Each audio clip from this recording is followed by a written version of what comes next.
speed is incredible, the firepower too.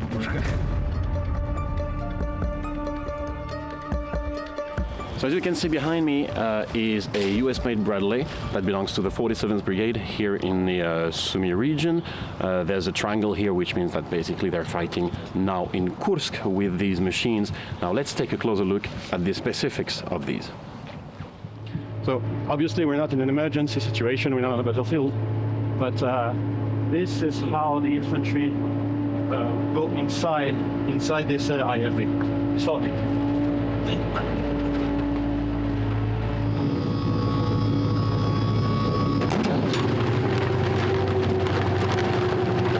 there's no wonder they can only communicate through their helmet, because it's really loud. Normally there would be 8 people here. This is how they go to the battlefield. The machine gunner cabin is right behind me. There's a feeling we're super fast, and despite everything, there's a good feeling of protection from inside.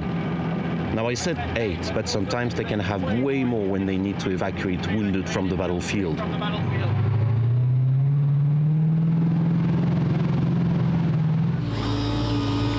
Yeah, we're just out.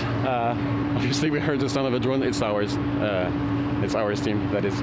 But yeah, heading out from this vehicle, and as I said before, not knowing what to expect, and having to be ready for the fight while, like as I did, basically, you know, looking at the sky just to check if there's some FPV or whatnot.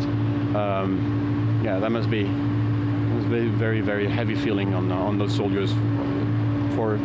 For some who have been fighting for, well, almost 3 years now.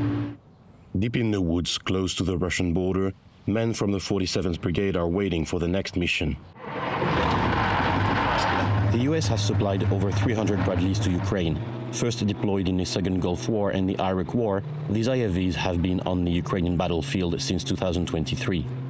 The Bradleys have a 25mm Bushmaster chain gun and TOW anti-tank missile systems to engage Russian tanks. At roughly 60 km per hour, the IFV is a lifesaver on the battlefield. On the Kursk front, the Bradleys work very well. We take infantry to positions, evacuate a lot of people, and save a lot of lives. We also coordinate with tanks and infantry fighting vehicles.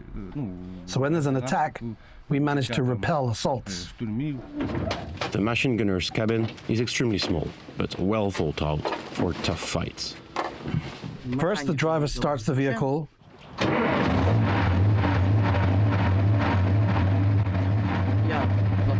I start the tower.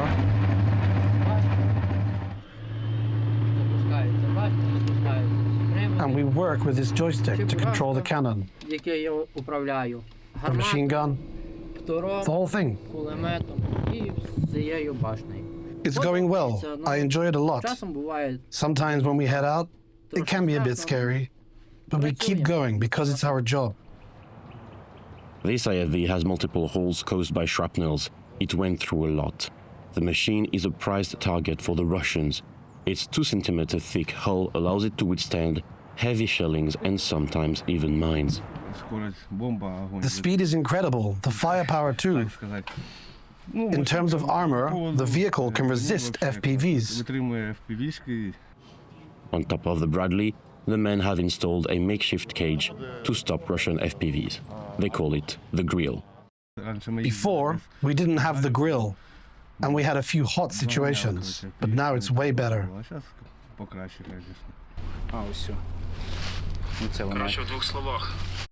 There's no grill anymore, and we dragged half a kilometer of cable behind us. I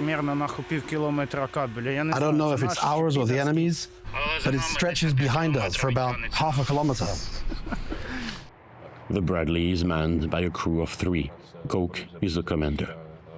It's like with your brothers in arms. They become more than just colleagues. They become a part of you, like family.